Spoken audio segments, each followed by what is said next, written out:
Hello, everybody, and welcome to the Psyche Ward, episode number. I think this is 11? 11, 12, maybe. We're gonna fact check that later on. But today I have with me a good friend of mine. I'll introduce him as Jacob Haines. Jacob. Hello. It's a little bit weird having David call me Jacob because I'm very used to him calling me plant or eggplant.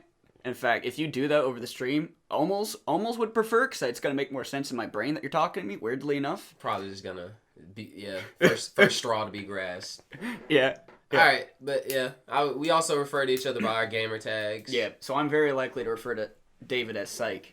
It's gonna kind of be weird. It'll be on and off either way. Well, it's the Psyche Ward, so everyone gets the general premise. That's where it comes from. Yeah. And I'll refer to him as eggplant and or plant. Yeah. But the first question I'm going to ask you today, which is going to be a good one for the people, is tell me about how corn is everything.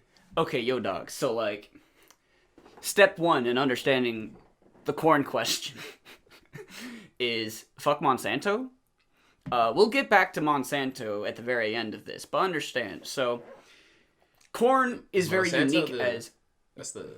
Monsanto is the company that sells seeds, corn seeds, and it has a huge amount of influence over the corn production in the country. Most seeds that are grown in widespread use, 80% of the corn or so, if I remember correctly, I'll fact check that later. It's a huge amount, though, of corn that's grown is Monsanto-based seed. And they also own the farms oftentimes through loans of the people who are farming the corn. That's a very debilitating relationship that they have. Larger point being, we'll get back to Monsanto. But yeah, they're the company that owns the seeds. So corn is something that you can actually surprisingly easily trace as carbon content. Most carbon content that you would normally assume that you're eating comes from plants and things like that. Even animal proteins are this way as well. They're high in nitrogen, so you can track that as well. Don't worry about it. Corn carbon that's in corn has what's called C4 versus C3. It's just that there's an extra neutron in it, so it's actually carbon-13 versus carbon-12.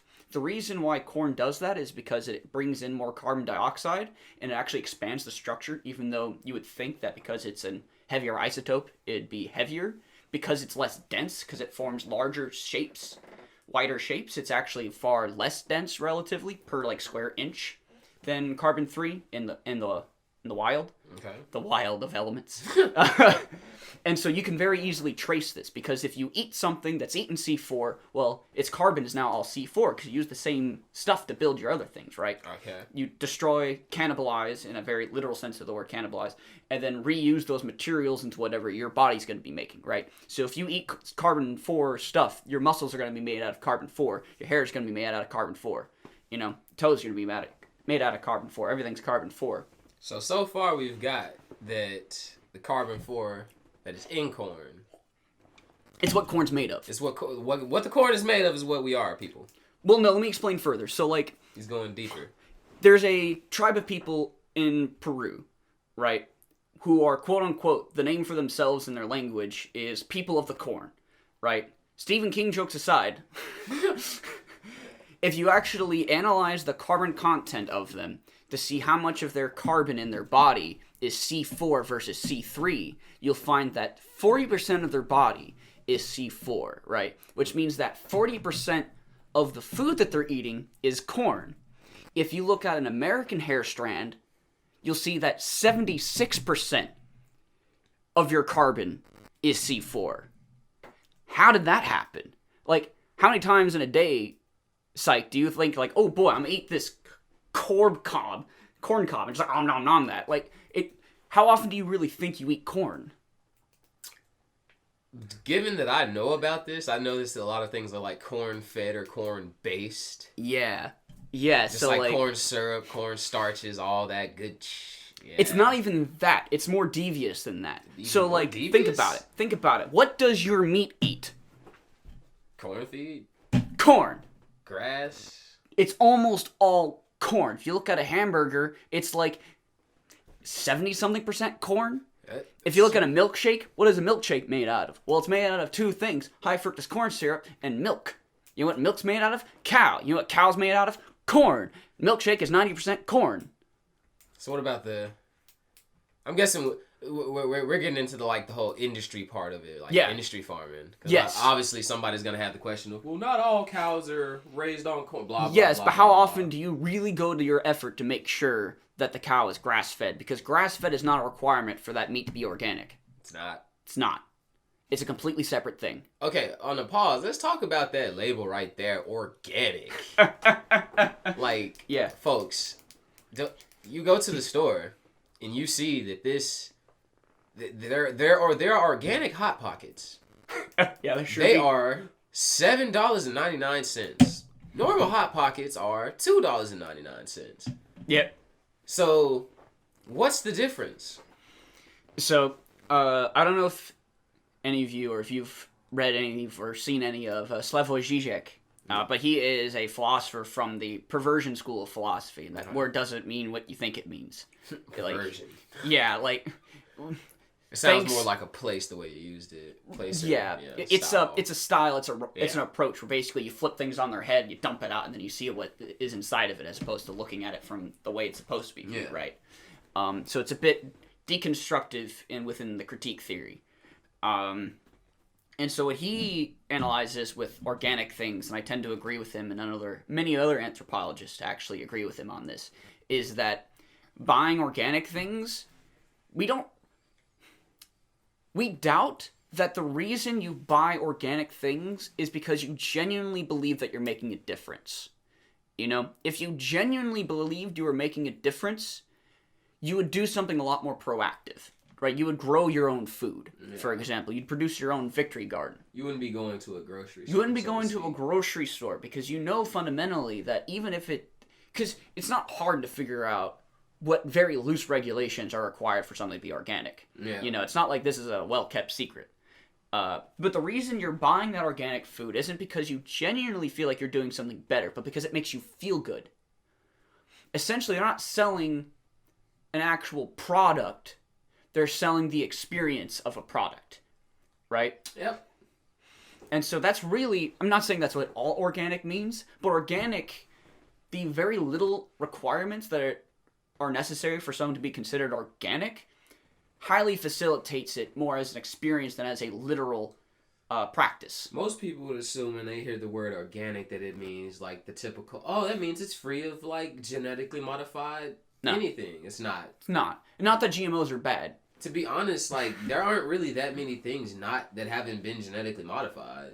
Nothing that we eat has not been genetically modified. Carrots aren't the same. Apples aren't the same. Yeah. I don't think oranges are the same. Nothing is. Didn't we create the orange? No, we created the lemon. Well, created the orange and the lemon. We created both of them. But none of the food you eat is as it was, just about. See, that's what I'm saying. So people make the argument of, it's all natural. I'm just like, it's not. Organic doesn't mean all natural. Literally, the environment that we live now as humans, you may not really completely understand it because a lot of people don't understand that our food is completely fabricated. But even more extremely than that, we live in an era known as the Holocene, technically, right? But within that, we have created our own environment to such an extreme degree that it's now, in most geological sense, known as the Anthropocene, which is the human time. Right, and that's not because we're egotistic maniacs. It's because we've actually physically altered the terrain so much that it's completely different. A great example of this is the Amazon River. The Amazon River shape is entirely manipulated by humans. Which is insane to think about.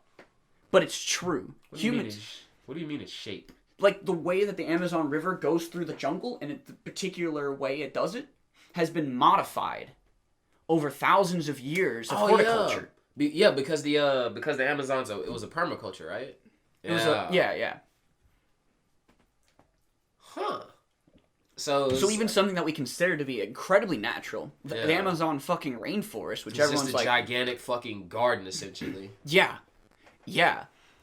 It's crazy. It's not man-made, but it is certainly man-altered. Yeah.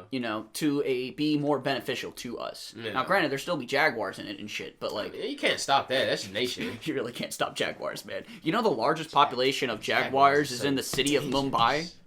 Mumbai? Yes, the city of Mumbai, it's India, has the highest concentration, or I guess it's leopards, really, but leopards and jaguars are basically the same thing. The only difference is one lives in South America, the other lives in I think that photo Old was World. A leopard. Yes, that's probably a leopard. Yeah. Yeah, but no, genetically they're pretty much the same animal. Yeah. But yeah, no, the highest concentration. I think jaguars are stockier, like more built. They're not. They're the same animal. They really are. They really are, actually. Yeah. Oh damn. Yeah, that. Fun fact of the day. There used to be tigers in the New World as well because the Ice Age was a thing, and they just kind of walked from one way to the other. It's just whatever animals became extinct that couldn't survive in the New World post-Holocene, right? Jaguars did fine because of their environment. It was tree-based, primarily. Yeah. And so they could survive when there were more trees. That's not the point. Point being, it's hilarious that Mumbai has the highest concentration of fucking leopards, and they eat street dogs, and it's actually a good thing, because street dogs have rabies, and so instead of giving shots to all the street dogs, leopards just eat them. And then the leopards don't give you... They digest the rabies. They don't get rabies after eating them. They can process it. And then leopards don't bite people. Very rarely ever. Yo. There's less leopard bitings in Mumbai than there are shark attacks. But in general, in any specific place. Okay. It's maybe one every year or so. No, on the original point of now that everyone knows, he's explained how corn goes into what we eat, how it goes into our surroundings, how we use it, and how it becomes a part of us. Yes. Not only that, corn is also ridiculous because, think about it. Whenever you go to the gas station, right, your gas is 10% ethanol.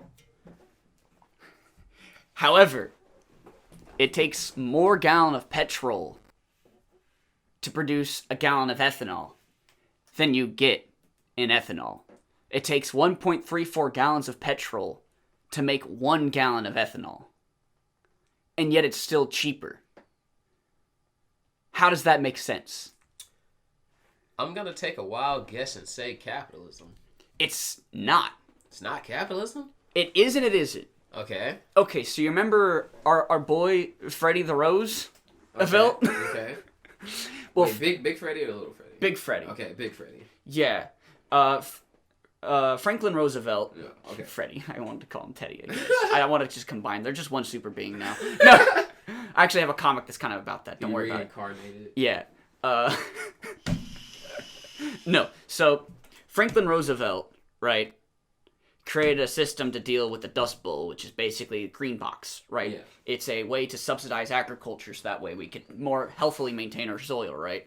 However, because of advances in herbicides, pesticides, and fertilizers, right, that's not quite as important. It still is if you want to be more natural and stop relying on those kinds of things, which I think is overall probably a better idea to not use them so heavily, because a lot of those are petroleum-based, actually. And the same reason why napalm is petroleum-based, partly, because it just better. It splats better. Yeah. That's not entirely the point, but it kind of is. And so, with... Shit, I completely forgot where I was at. Oh yeah, with the green box subsidies, what they do is that because they're not really necessary as much anymore for their intended purpose, what we've done instead was, with NAFTA, with free trade, good old NAFTA, Billy the Clint. Oh boy. With NAFTA, we got free trade with Mexico, right? Obviously. But one of the things that happened coincided with NAFTA is that we hugely increased our green box subsidy spending, specifically for corn. And so because of that, we now have the consequence that producing corn is so ridiculously cheap that you can actually spend more money on petrol, have the government deal with the expenses of turning it into ethanol, basically. That's not a great way to describe it, but it's simple enough. Deal with the aggregating cost of producing that corn, right? Because it's so heavily subsidized. Yeah. It costs a tenth. Not literally. I have to look up the actual thing. But it costs way less to produce than it actually is. And so that's how you get cheaper ethanol. It's also how you get a bunch of Mexican immigration. It's going to sound weird, but I'm serious. If you look at the economy of Mexico before NAFTA and before the abuse of green box subsidies, it was what we call a peasant economy. And that's not pejorative in any sense. That's just legitimately what you call it, because it's what it is. People would grow corn as the primary market strategy. They would bring corn into more urbanized areas, and those urbanized areas would bring the corn into even further urbanized areas like Mexico City. And then going back to the log, the peasants would be able to be paid for their growing of corn by trading it, right? Okay. And they'd get stuff right. And that's just kind of how a peasant economy works. That's what Russia was before the Soviet Union, actually, and a whole bunch of... It's how most countries were before modern era, before industrialization. Before the industrial era, at least, so pre-industrialization. And so what had happened is that now Mexico got free trade, right? And now America producing way more corn than we can use. And so we're like, hey, Mexico, you want some corn? And they're like, I mean, I guess we can't stop people from buying it because we're the government. And it's not like we're the ones buying things. Businesses are buying things. Yo, the government can stop you from doing it, kind of. Corn tortillas are great if you make them at home. Otherwise, they're bad. Yeah. Yeah. I've never had a homemade corn tortilla. Oh, you need to go to Pedro's. I've gotten bread from them, but never I've gotten pastries, but I've never gotten actual food. Yeah, no, you need to go. You need to go to their house. I know. They'll press you a tortilla for you. It's delicious. I'm gonna have to hit them man. Yeah. Hit them man up. Nah. No, they legit. Not the point. I guess though indirectly kind of the point. So yeah, we flooded their markets with corn and basically shoved the entire Mexican peasant economy under. We just ruined it, right? We took their jobs. Industrialization took the Mexican people's jobs. And so we kind of partly crashed their economy. We got a whole bunch of workers who had nothing to do anymore because they couldn't grow corn at a rate that could compete with the U.S. because the U.S. was cheating. Essentially. Yeah. We conglomerated one super business, more or less. We didn't. It did. Into one super business of seed production that had a handhold or had a vice grip on every other small corn manufacturer in the U.S., right? And then we subsidized them to hell. And then we created a whole bunch of out-of-work Mexicans who need work. And oh boy, look at that. We have a bunch of stuff for you to do in the U.S. Wouldn't it be a shame if everyone hated you? There's a lot, and from my knowledge, I know there's a lot more there's a lot of shit that destabilizes the Latin countries. Oh yeah, America the CIA causes. Yeah, mainly the fucking CIA. The CIA causes a lot of shit. Yeah, that's a whole. We were on the subject of corn, and I'm pretty sure the CIA has something to do with corn, but we're gonna. Oh, it sure do. If you think about it. No, I mean this is not even if you think about it in a really tangential way. Think about what I just said. It takes more corn to produce a gallon of ethanol than ethanol. It's all corn used for ethanol. No. So you're using more you're using more petrol to grow corn even than what you're getting in ethanol because you're using corn for other things, right? That takes a massive amount of fuel. Takes a massive amount of oil. You see where I'm going with that? You see where I'm going with Everyone should see. Think about it. One of the major causes of greenhouse gas emissions is agriculture. It's pastoralism, right? Yeah. And just farming, actually. Industrialized farming takes huge amounts of petrol. To satisfy the people. Yeah. And so, think about it. How are you feeding your cows? Corn. There's a lot of it. How are you growing your corn? Oil. What are you getting out of your cows? Carbon emissions. It's going in both ways. It's corn all the way down. If anybody's ever seen the Rick and Morty episode where they came on the planet and everything was on a cob and Rick started freaking out and nobody else knew why. That's us. That's the joke. That's our planet that we're living on in the future. Yeah, it's a bit ridiculous, but I'm fairly confident that's actually the joke, that our planet is on a cob. Because it kind of is. Essentially. Yeah, Monsanto has a lot of power. A lot of power, both indirectly and directly, That just makes me feel so bad that every time I eat a gummy, it just has it's exactly still corn. Exactly. No, it's difficult for me. That's why I buy Peace Tea instead of Arizona that we're drinking. Oh God, no. Because Peace Tea uses real sugar. No wonder it tastes different. It does. It's also sugar and sucralose. As opposed to this is just some high fructose corn syrup. Which is in and of itself terrible. I'm not here to say high fructose corn syrup is worse for you than sugar. Green tea with filtered water, high fructose corn syrup, honey, citric acid, and natural flavors. And ginseng. Yeah, I mean, that's the tea. Yeah. But, shit, where was I? You get my point. Yeah. That, it's really hard to avoid it because they're just everywhere. It's everywhere. It's in everything. It's in everything. Yeah. So that's why eventually I want to, in a more concrete way, really try to do the fuck Monsanto diet, which is just You can eat corn directly. There's no problem with eating corn. Corn is fine. I'm not anti-corn. I'm anti-Monsanto. So I'll create a diet book. Fuck it, give me a week. I'll put this in a link. That's my project now. Where you just don't eat corn indirectly. You only eat corn directly if you want to. We're gonna go for the fuck Monsanto diet. We're gonna feature it to everyone here. Fuck everyone Monsanto. Listening. You'll probably actually be healthier. Like, legitimately, it's gonna be a lot of vegetarianism, actually. Because you really can't eat meat reliably, cheaply. Yeah. Without dealing with Monsanto. Like, what about, like, you can get, you can buy, like, non-corn fed. You can, but it's, like, clearly more expensive. I mean, Whole Foods is already expensive, man. Whole Foods doesn't mean grass-fed. Okay. Are you looking for organic or are you looking for grass-fed? If you're looking for both, you're going to lose a lot of money. That buys grass-fed beef for their dog. Yeah, okay. How many pounds of beans and rice do you think I could get for that?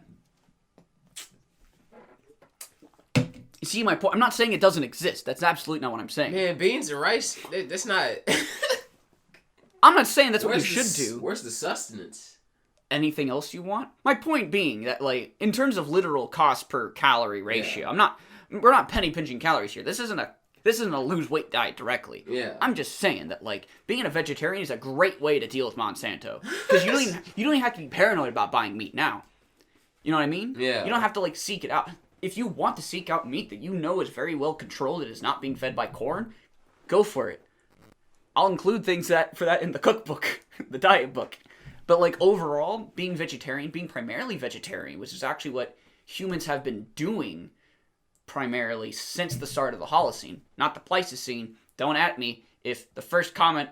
I don't know if there's comments here. The first thing I get added about...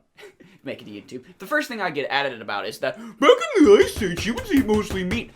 I know, that's my job.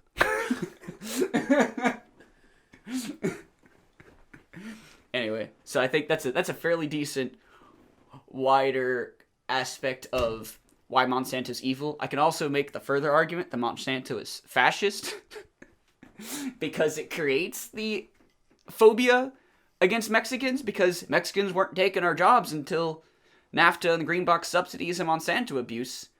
And it created just the perfect opportunity for right-wingers and people to swing in and be like, the reason you're poor, young man, is because the Mexicans are taking your jobs, even though we took the Mexicans' jobs, and we took your jobs in many of the farming communities by industrializing agriculture so extremely. Monsanto took both of our jobs, and we're pointing fingers at the Mexicans, who are equally victims to Monsanto. It's amazing that everyone watches, like, South Park and knows that, like, they took our jobs meme, but doesn't really understand what South Park was, like, literally telling them. Yeah, but no, You took your own jobs. Like, these guys are literally not working, standing outside of the job that wants them to work, saying they took our jobs. Yeah. It's like, they want jobs that nobody wants.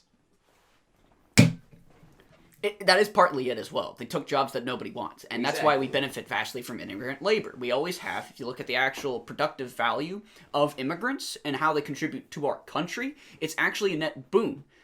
I do agree, though, with the idea that, like, there are a number of... If we want to talk about immigration, I'm totally down to talk about immigration. I think that got brought up in one of the other podcasts, and I really wanted to fact-check him right then. I don't... Which one? It's one of the earlier ones. I think maybe 4. I think 4 was with Doom. Was 4 Doom? It wasn't Doom. I don't know why Doom would be talking about immigration. One of the podcast members was talking about immigration. I wanted to point Dexter him right there about it. Point being, and that's about how if I do share a number of people's concerns because they are legitimate concerns about immigration, and they're not because the Mexicans are taking my jobs. That's dumb. Shut up about that. But rather, the legal problems of immigration is a legitimate issue because our country's legal system was not designed for this type of migrant labor. Because we never had migrant labor before. Because what are you going to hop on the boat from China and hop the fuck back? No, that's not an option.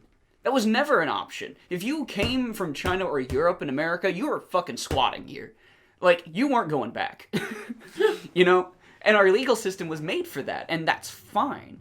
But we need to have a different set of rules to deal with migrant labor better, because right now our court systems are legitimately backed up, and it is creating a legitimate problem. Yeah. Because it's not only people coming in, it's also people going out. Because They're migrant laborers. Citizens to the legitimate country of Mexico. I feel like we forget that sometimes in calling them Mexicans. And then right-wingers will immediately, point dictionary being like, well, a lot of them are actually Guatemalans. I'm like, yes, I'm aware of that. Maybe you should be more concerned and divide these groups separately for what they're actually seeking. Because most Latin Americans, beyond Mexico, further south than Mexico, are usually coming here for more of what we consider the immigration system to be used for. And I think to benefit those people most, we need to deal with the migrant labor immigrant situation, which is very different, because what they're wanting to do, and it's completely legitimate, is they want to come to the States to do their job for 6 to whatever months is the growing season, right? Yeah. Growing or construction season or whatever they're doing. Usually in this sense we're talking about agriculture. We're not talking about construction, things that we experience more in the South. Or even in some parts of the West Coast where there's not as much industrial farming. But overall idea, usually we're talking about agriculture. They'll come to do their agricultural jobs, and then they'll come back, and they'll bring a lot of the money that they made here back with them. And that seems like, oh, Mexicans are taking our money. Well, they're taking our money when we buy our own cars that are made there. Yeah. So, what's the difference, except now their labor isn't taxed? We're getting taxed for our labor. You can pay them a fairly mediocre wage. Some of them are actually paid pretty well. They're paid like $12, $15 an hour, surprisingly. But they will buy things. And where do you think they're buying things from? You think Mexico's producing all of their needs? No. They're going to buy things that are American. And so we're actually benefiting it both from the actual production, because we're buying those strawberries, and that money goes back into our system with better regulated capitalism. So we're getting money going back into our own system, buying the things that they make, and then they're buying the things that we make when they come back, when they go back to Mexico, right? That's a huge profit.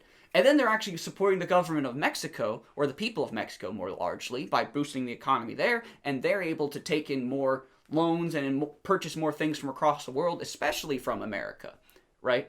Because we're their biggest trade partner, because no fucking kidding, we're one of the most powerful countries on Earth. Debatably the most economically powerful country in the world, maybe only second to China, and we're just sitting on top of them. Of course they're going to trade with us. Where else are they going to go? China's really trying out here. China's doing a great job. I mean, they're assholes, but so are we, and they're doing a great job. Have you, what do you know about the Hong Kong, the fight for Hong Kong? Very little. Very little. I have a basic amount of, I didn't know it came up recently. It's my point. I knew this was happening for a while, that Hong Kong, or that China was going to be losing its deal with the UK, or rather, UK was going to be losing its deal with China. That's a better explanation. Yeah. Over Hong Kong, and Hong Kong was going to rejoin China. And England was basically to Audi 5000 from it, right? And I figured when that was going to go down, it was going to cause conflict. I didn't have my stopwatch on. And, it's here. And I'm not prepared. So, unfortunately, I really don't know as much as I should or as I'd like to. The only thing I really know is from, not necessarily even the political side, but it's apparently already affecting, most, obviously, outlets in China. Yeah. Blizzard. Blizzard? Basically, over stream, I believe the game was Overwatch. It was one of their, it was a Blizzard game. Mm-hmm.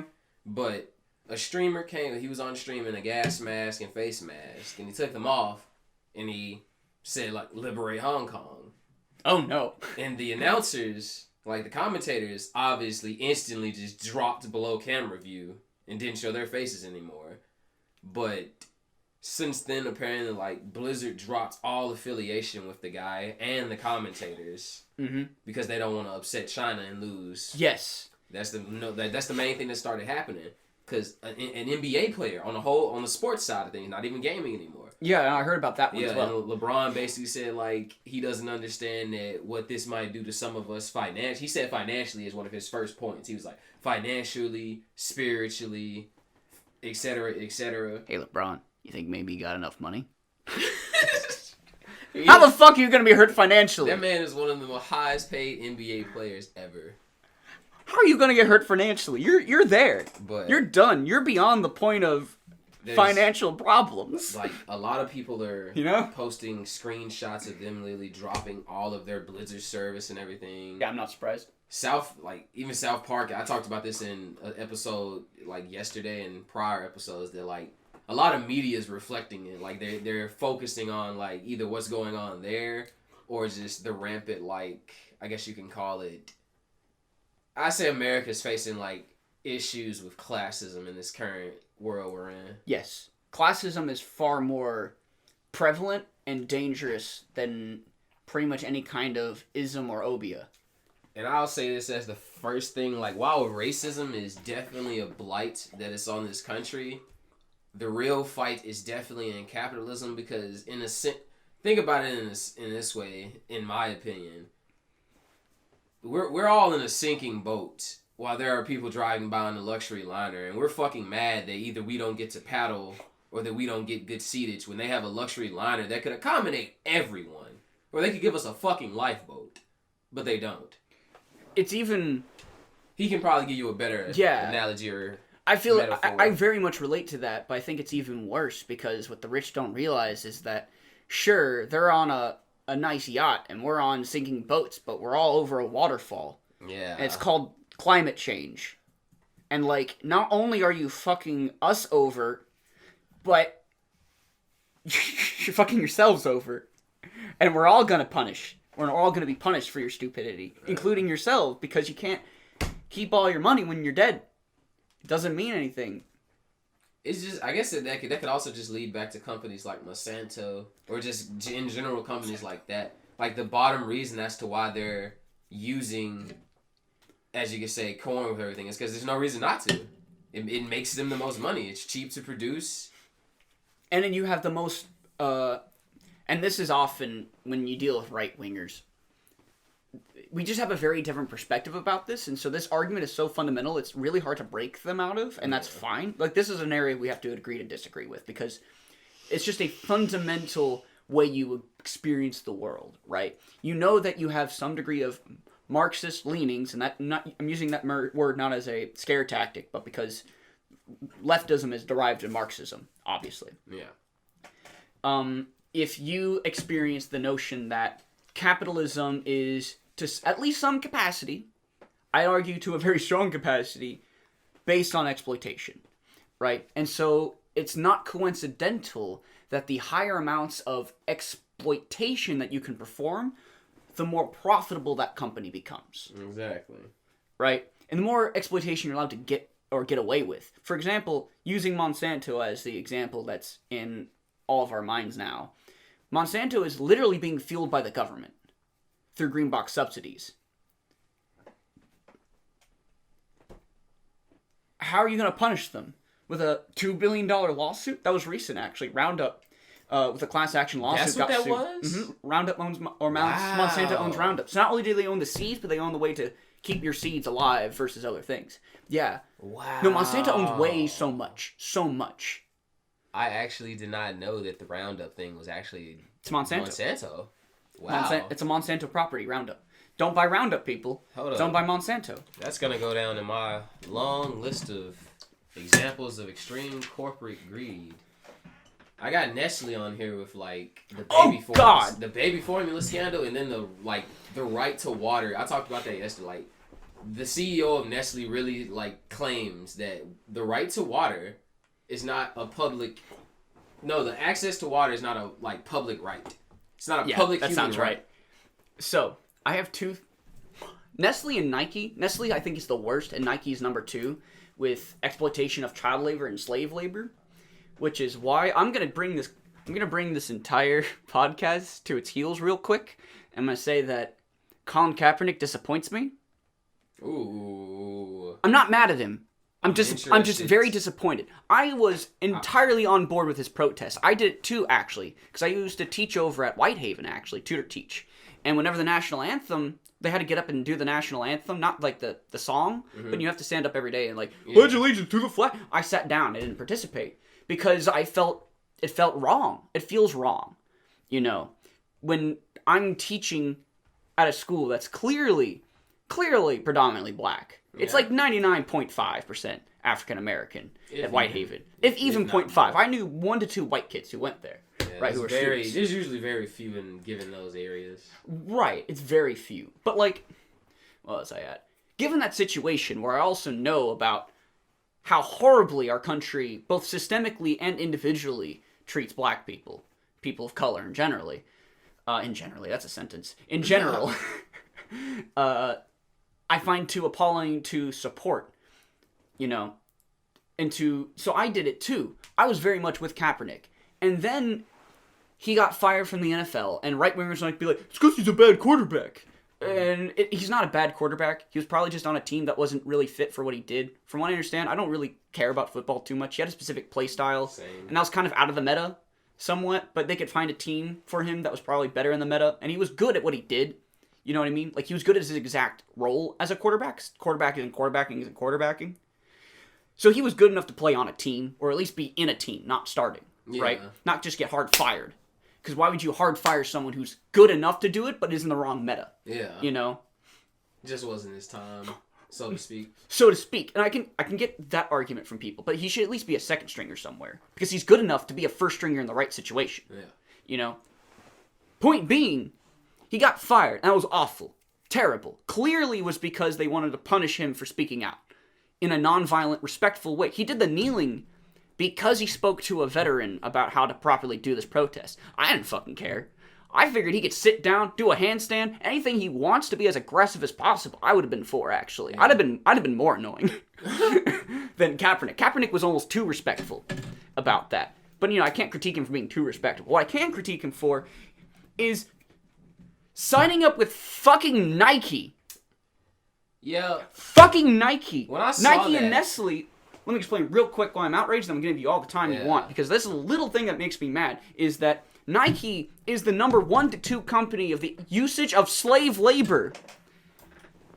Kaepernick, what are you doing? It's not like you allied with Costco.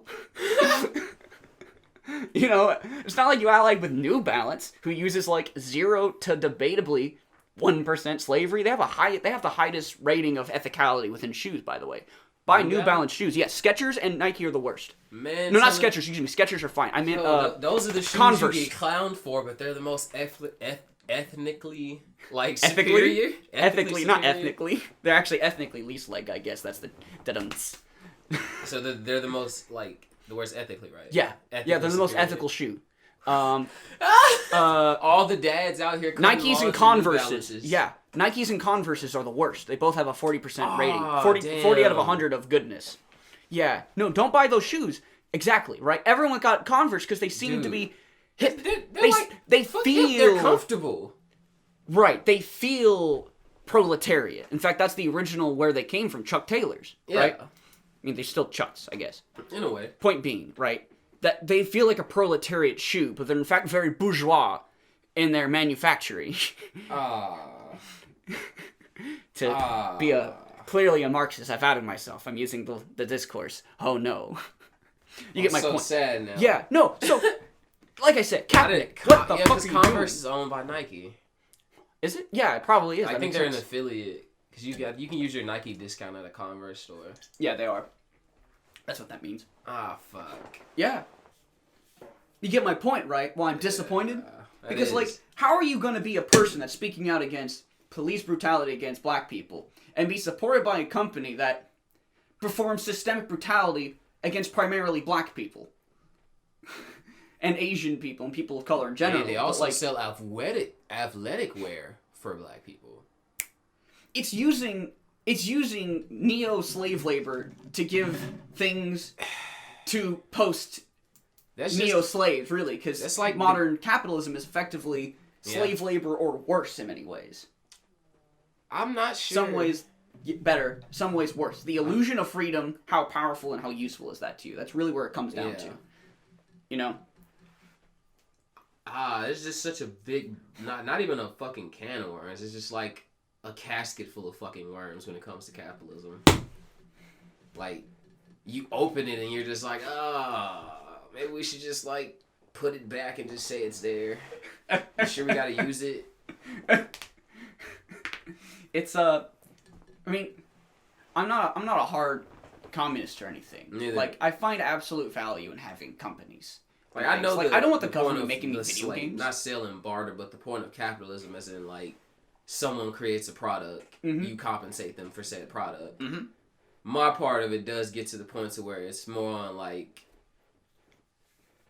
not even something as basic as, you know, restaurants throwing out food because customer paid for this. Homeless guy just it's not gonna get this.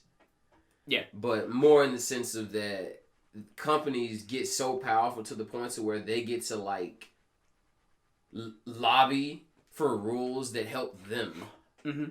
Lobby for exemptions that help them. Use loopholes and exemptions that help them. Which in the long run fucks their workers. Because no one gets to that level without fucking their workers. That's the main part that I don't think anyone understands about the whole, like... I think it... Would I be right in saying, like, the 99.9% versus the 1%?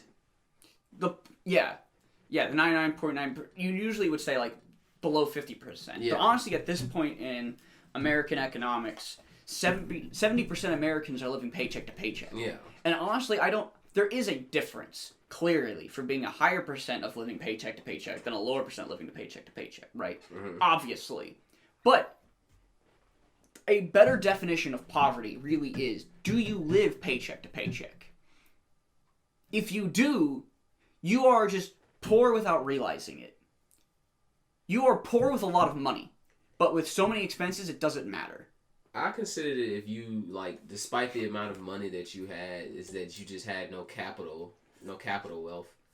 Nothing actually hard and concrete worth anything. Yeah. Because, like, drug dealers have a lot of fucking money, but they have no capital to match it. So you know that money is illegitimate, and that's why they have to launder it. It depends on the level you are as a drug dealer. That is also true. And it depends on where you're drug dealing. If you're drug dealing in the U.S. and you're a low stakes or a low bar drug dealer, then yeah, you are 100% right. Yeah. There are many drug dealers that do make kind of bank relative to what you and I can do working our dumbass jobs, but have no capital. That's completely true.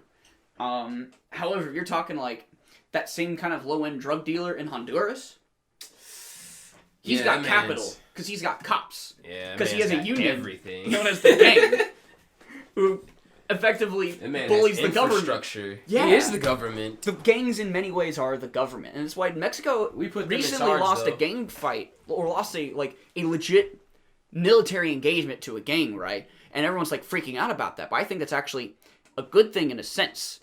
Not that Mexico lost, but that Mexico is now legitimately having legitimate battles with gangs. Because that means that they're not confident. They're not the government anymore. You know what I mean? I thought I turned that off. That was an alarm.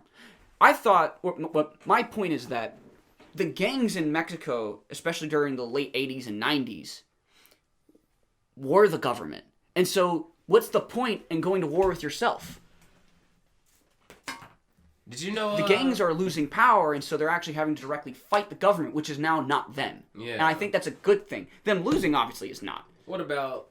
This is off topic, but still on the whole cartels and wars in Mexico. Did you know... You know about how there's like an entire Mormon community in Mexico, right? Mormon? Yes. Yeah.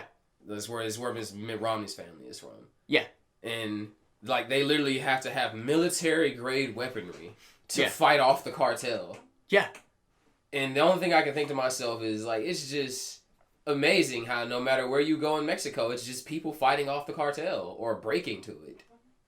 Yeah. Well, except...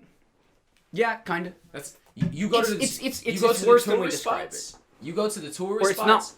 Those are literally places that are funded by cartels, and the only reason it's safe is because it's in their interest. Yes. Because cartels get a lot of money off of selling weed to 20-year-olds. Frosty, when he went to Mexico with his parents, they literally got held up by Mexican police who took their pesos. Yeah, and that sounds right. Get out of here. Yeah, that sounds right. Just stopped them, took their money at gun. I don't think they had the guns trained on them, but they obviously were standing there with guns, and you know what would happen. And they were just like, "Yeah, we're gonna search you." Found the money, took the money, let them go. $900 in pesos. You don't walk around with money. Tourist. In a tourist area, dog. That's a great way to not have money. Because the cops will take the money. The cops will take the money from you. And that's true in many, many places. Okay, so my strategies for avoiding getting robbed are things like such, because I don't use guns. I don't like guns. I don't have guns. So, example, keep a dummy wallet. Know where your dummy wallet is at all times, because put $5 in it, put a bunch of shit to make it look like it's legit, like expired credit cards that don't do anything, old IDs which don't do anything. Someone robs you, just fucking throw that shit at them. They want to get out of there as soon as possible so they don't get caught. They're going to take that and run. Congratulations, you lose $5 and nothing of value. I'm gonna tell you honest, like how I grew up and what even from like my parents and everything told me. They said if you were like when you're in a bad area, like keep your main money stashed. It's like if you're gonna walk around, just have like maybe like $10 in ones, maybe a $5 or something. When you go in the store, that's what you take out. Never touch your main like stash of money. Always keep it like in your sock, like maybe in an inner pocket. Yeah. That's actually why a lot of people, like, I don't know if you noticed it, a lot of people in urban areas wear shorts underneath their pants. Yeah. They wear basketball shorts. It's not only because they're playing basketball. It's because they also put stuff in their pockets. Yeah, it's because...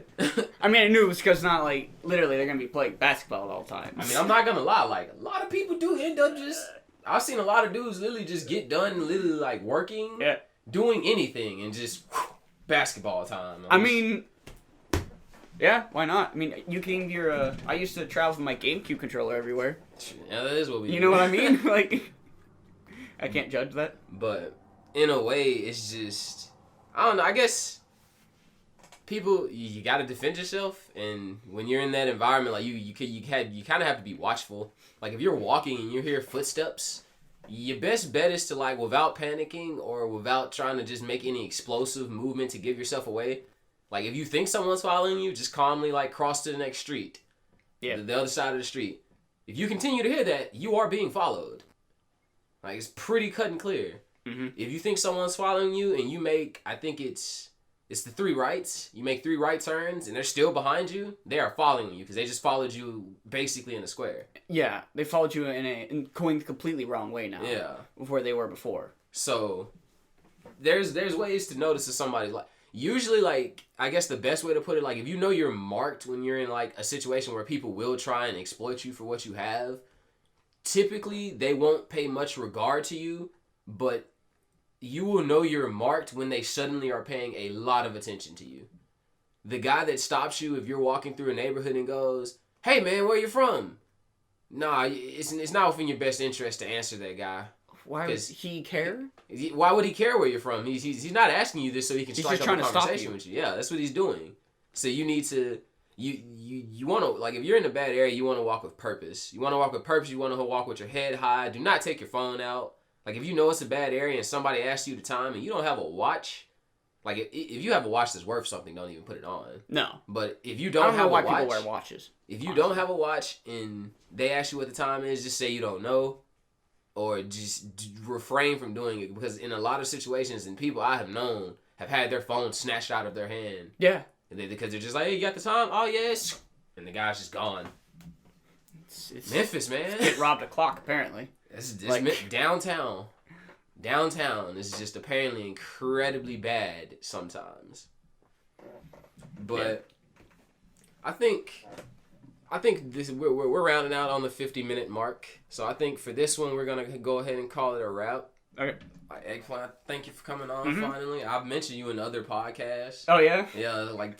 I think I remember that one time. That I was like, I'll get a deeper explanation of this when you come on. Yeah. But we're good. We're definitely gonna record more of these guys. Thank you for tuning into this one. We'll be back with something possibly more comical or possibly a lot more serious. We don't know yet. Yeah. But thank you for listening to the Psyche Ward. And I once again don't know what episode this is, but you'll know once we complete it.